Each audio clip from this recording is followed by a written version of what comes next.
Hi there, welcome to Fanfield Farm. I haven't done one of these for a little while. I promised to do them every month and I just completely lost it as it got busy at the end of last year. So this is our Fanfield Farm tour in January 2021.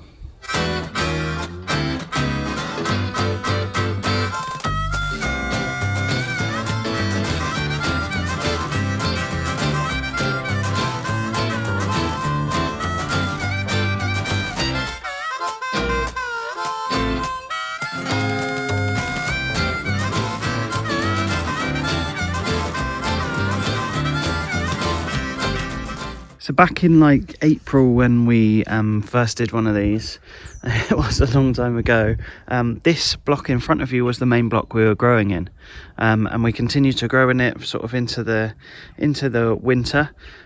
So we still have a little bit of stuff going on. There's still some chard going on.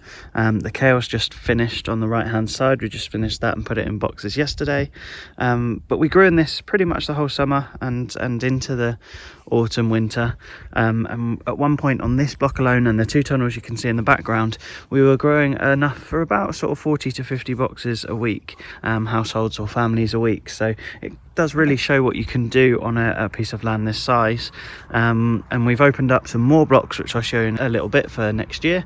But this block alone is about 0.2 of an acre, so if you add in the two polytunnels you're coming up just under half an acre. And we were growing for at least sort of 40 to 50 families through both our box scheme and a couple of others. So it's really amazing what you can do on this sort of land. So as we go up the farm, I'll walk you up via the right. What you can see in the background is our compost toilets, which we've built this last couple of months. But if I spin you around, you'll see something that we're just doing a video on, which is that we now have changed where we live from a static caravan to a wood cabin, or we haven't, but we've clad the static caravan and insulated it. So it's 50mm insulation in there, and then we've clad it just with feather edge board, but it has made a huge difference both to warmth, and we think it looks quite nice too. We've also built this decking. There'll be another video on that shortly as well. But yeah, we're much warmer this winter than we were last winter, and we think it looks a little bit nicer. So that's something we've been getting on with in this sort of downtime over winter. Another thing to mention is that we've been fencing around the areas of the farm in which we're growing in. So you will see as we go up, fencing around the blocks in which we have been making for growing next year. So let's get on the move. So as we walk up, there are sort of several gates. We are making our gates by hand at the moment. We will be buying sort of more in, but gates are quite expensive. So for the moment, a lot of the gates are a little bit makeshift. A little bit this one here, which is just a piece of trellis. Trellis works really well. If you haven't got any proper gates or money for proper gates, trellis works really well because it's not too expensive and it's nice and light, so it's easy to move. And for the moment we just tie wrap it at the top and the bottom at each end. Makes a good makeshift gate. So as you can see on the beds here, we've just started to spread. We don't like to have soil uncovered, and we've mulched it with compost, but we're also putting some horse and cow manure onto these, give loads of fertility into the soil for next year, and also help by putting organic matter in to really break down, get the worms moving around, get the microbiology going, and hopefully break down some of that clay soil underneath. As we come up, I will be doing a separate video on how we built our compost toilets and how they work and everything, but just to show you these, we are a community farm, so these are facilities for our volunteers. A sort of double toilet block here, and as you come up the stairs into here, so the sort of we were really lucky with the course that we did. We did a course on low impact living, on compost toilets, which was run at the Vallis Veg Farm, and they're, some would say they're fairly basic, but they work really well, and I'm stood in here quite comfortably. There's no smell in here, and there's a urinal for the gents as well, so comfortable sort of situation. We've still got some work to do on the inside. We're going to do some insulation and some cladding in there. pretty happy with how they've turned out, and they've allowed us to continue having volunteers throughout this year because we have separate facilities on site now. Okay, so through to our tunnels. I'll show you the left-hand tunnel first, Polytunnel 1. I think we were talking about these being built, or they were on their way being built with the last tour. Now I'm showing you Polytunnel 1 first because this is the one that's still in production. So we're growing all our winter salads in here. They were in the other tunnel, but I'll show you what's happened to that in a little bit. So on the right, we've got some winter salad, just sort of winter lettuce. And we've got pak choy and joy choy, red giant mustard, mizuna.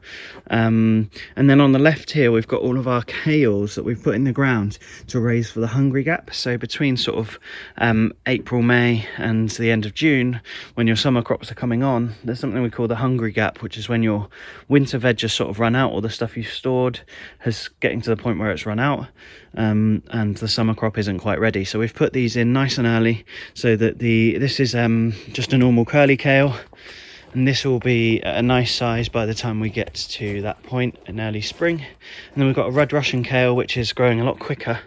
It is a variety that grows quicker, but that'll be lovely by the time we get to the end of March, April time as well. Okay, so I'm sure anyone who's involved in farming or who keeps chickens or birds as pets will know about the bird flu that's going around at the moment. That's why our second tunnel is currently sort of, all the production has come out of it because we've had to move the chickens in. Before I leave this tunnel, these are our sweet peas. I'm just about to stake them up. That's why they look like they're all falling down. But we've done our sweet peas in these long trainers. So they've got nice strong roots this time for the spring this year, and I just need to stake them up. It's a job that's been on my to-do list for far too long. Now into Polytunnel 2. Be a bit careful opening this door because the chickens have escaped a lot, and as you can see, they have destroyed pretty much all the crop in here, as well as made quite a mess. So the bird flu has meant that all poultry and fowl have to be moved indoors to stop the spread of it. So it's fair to say both humans and birds are on lockdown at the moment. So we stripped out this end, sold all the lettuce and salad that was in this end, fenced it off and gave the chickens this space in here. But chickens are naughty creatures, and they found ways to escape and have taken out everything in this side too. So you can see all the chard that was removed here. This was all lettuce and there's just no sign of it. But it's not so bad because they are preparing the ground quite well for us for next year. And they are fertilizing the ground quite a lot. So we had very different crops in these throughout the summer. We had tomatoes, aubergines, peppers, beans. This polytunnel alone on the right had nearly 82 different tomato plants with about 12 different varieties. So very different in the summer, and I'm hoping to be able to show you that this summer. And something that wasn't here this summer was these extra growing blocks. So we've started to, or we have built already our growing blocks for next year. So not only will we be on this one here, which we used this year, or last year, so to speak, I should say now, but now we're onto these up here. So we're calling this block 2, and at the back you'll see block 3. The main difference is that we have actually split them in half, and we've done the same to block 1. So last year this was 12 30-meter beds.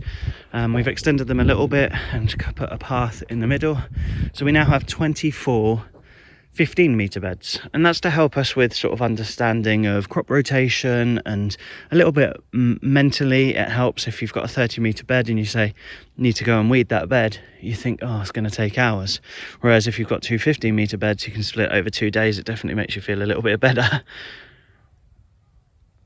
Plus it makes it easier to walk around the farm. Another thing is that all of our growing areas now in between them are wood chipped. So all of the paths around them are wood chipped, all the edges right up to the polytunnels and things are wood chipped. And the big part of this is that we're going to have a lot less time when it comes to the spring and summer this coming growing season.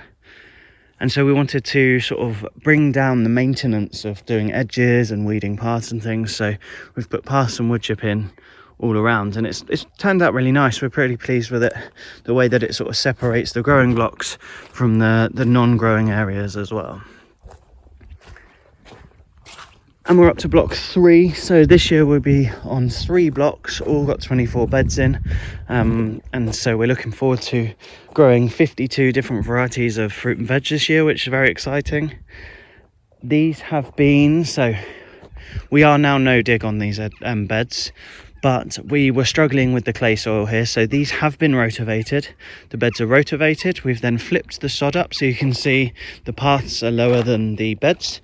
So we flipped the paths up onto the beds to give a bit more topsoil and then dress them with compost. We've got the tarps down on top of them just to give them some coverage and protection from the rain and the frost, and hopefully not, but potential snow. And then in the spring, this tarp will help warm the soils up, so when it comes to spring we can whip this off and it'll be ready to plant seedlings in. It'll be nice and warm too. The only other things we have in production which is ready for next year is broad beans. As you can see here, we've got a bed of broad beans in. It's the first time we've done broad beans, but we sowed them straight into the ground. They do enjoy a frost, they're frost tolerant, and that makes them sweeter as well. And as in the whole, they've done really quite well. You do get some struggles. One, if you have clay soils, they can waterlog and rot out, the seeds can. And also we did have a little bit of a problem with it, but not too much.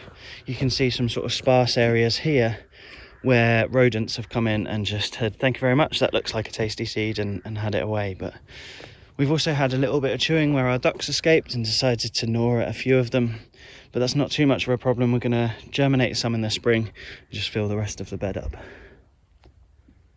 The other thing we've got in already is our garlic. So we put both the broad beans and the garlic in October. So you can see the garlic is popping up quite happily all the way along here. And we've got 2 beds of this, some soft neck and hard neck varieties. And we're looking forward to that as it hits the summer. We'll be getting that out of the ground and drying it out. Another sort of casualty of the bird flu at the moment, or not casualty, but is that we've had to put all our ducks and geese into an enclosure. So we've got a pond enclosure here with some netting on, which stops birds coming in and out, transmitting the disease. I'd like to get them a bigger space and out of here. And maybe they won't shout at me as much, but hopefully that will happen soon.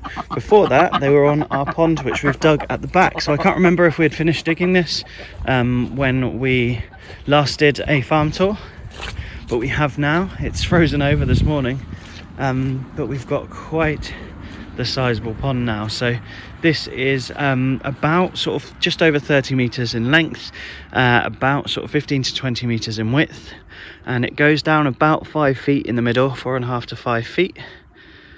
So working that out on a calculator online, I'm not smart enough to do it myself, but it holds just under 750,000 litres of water in there. So it's quite a resource to be able to capture and hold the water.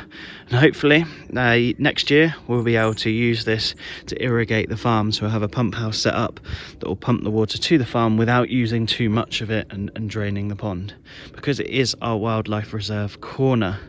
So we've given this whole area to the wildlife.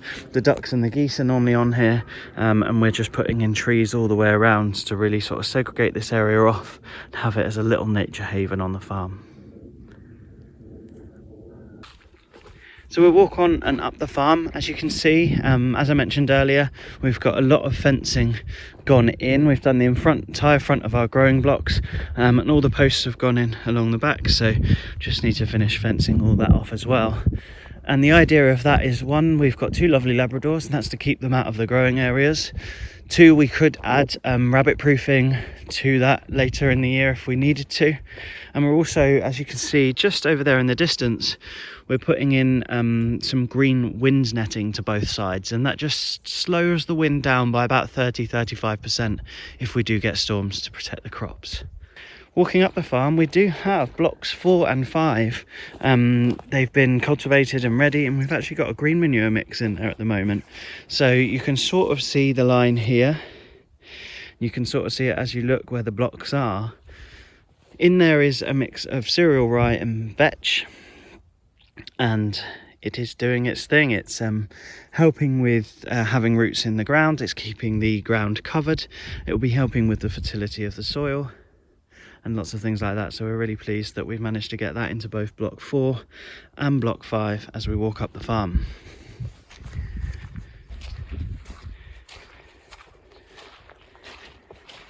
Something else that we've recently completed on the farm is our fruit orchard. So this was done this week.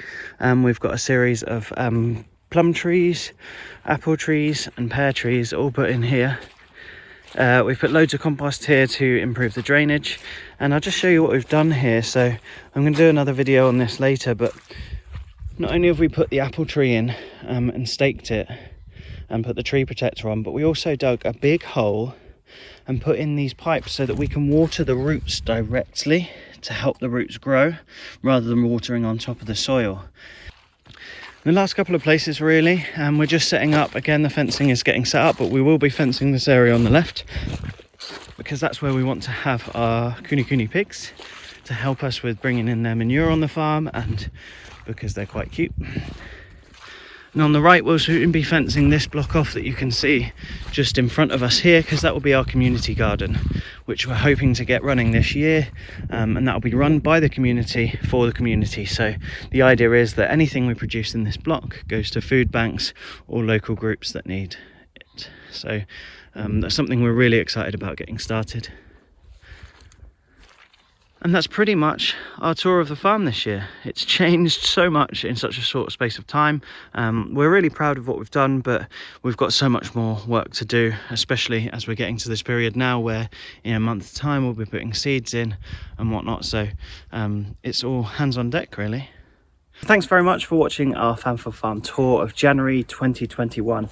Now, I promise I will do a lot more of these. I'm going to try and do them monthly, but I'm going to intersperse them with a weekly video of what we're doing and how we're doing it, so that anyone that's sort of aspiring to do these things or wants to do them on a smaller scale in their garden, I'm trying to do a video that will cater to all of that for all the things that we're doing here. So shortly I will be putting together a video of how we clad our caravan. I spoke about our fruit orchard in this video. I did we've pretty much recorded everything that we've done on the farm, so I'm going to start sitting down and editing those and getting them out to you. So do hit that subscribe button, and there's a little bell icon as well which gives you notifications when we've got a new video out, so click those, give us a thumbs up, and if you've got any questions at all, drop them in the comments below this video. I'll be more than happy to answer those questions. Thanks again for watching. I'm Chris from Fanfield Farm. See you soon.